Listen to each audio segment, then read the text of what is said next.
राष्ट्रवादी काँग्रेसच्या बैठकीत अजित पवार यांनी मंत्र्यांच्या कामकाजावर तीव्र नाराजी व्यक्त केली आहे। पालिका निवडणुकीत मंत्र्यांनी जबाबदारी पार पडली असती तर एकनाथ शिंदेंच्या शिवसेनेपेक्षा अधिक जागा निवडून आल्या असत्या, अशा शब्दात दादांनी नाराजी व्यक्त केली। विशेषतः बाबासाहेब पाटील, मकरंद पाटील, नरहरी झिरवळ आणि बाबा आत्राम यांच्याबद्दल त्यांनी नाराजी दर्शवलेली आहे।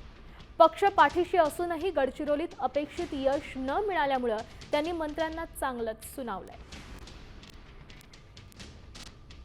नाताळ सुट्ट्या, सरत्या वर्षाला निरोप आणि नवीन वर्षाच्या स्वागतासाठी साई भक्तांनी शिर्डी नगरीत मोठी गर्दी केल्याचं चित्र आहे। खरं तर 25 डिसेंबर ते 1 जानेवारीच्या दरम्यान साई संस्थांकडून शिर्डीमध्ये शिर्डी महोत्सवाचं आयोजन करण्यात आलेलं आहे आणि साई भक्तांची सकाळपासूनच अलोट अशी गर्दी साई दर्शनासाठी झाल्याचं चित्र बघायला मिळतंय।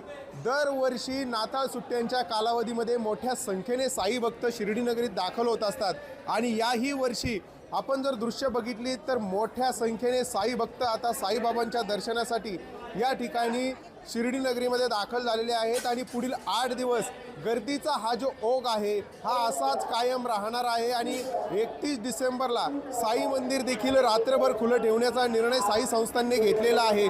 त्यामुळे सरत्या वर्षाला निरोप आणि नवीन वर्षाच्या स्वागतासाठी साई नगरी अशा पद्धतीने भाविकांच्या गर्दीने फुलून गेलेली आहे आणि आज नाताळ सुट्टी असल्याने साई भक्तांनी अलोट अशी गर्दी केल्याचं चित्र साई नगरीमध्ये बघायला मिळते।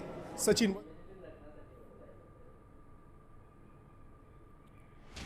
तर अजित पवारांची मंत्र्यांवर नाराजी असं कळतंय सूत्रांकडून। मंत्री बाबासाहेब पाटील, मकरंद पाटील, नरहरी झिरवळ आणि बाबा आत्रामांवर नाराजी आहे। नगरपालिका निवडणुकीत मंत्र्यांनी दिलेली जबाबदारी नीट पार पाडली नाही असं अजित पवार यांचं मत आहे।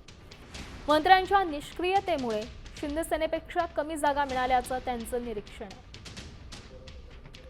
गडचिरोलीत पक्ष पूर्ण ताकदीनं पाठीशी उभा असूनही अपेक्षित यश न मिळाल्यामुळे ही नाराजी। जबाबदारी झटकणाऱ्या मंत्र्यांच्या कामगिरीवर प्रश्नचिन्ह आहे।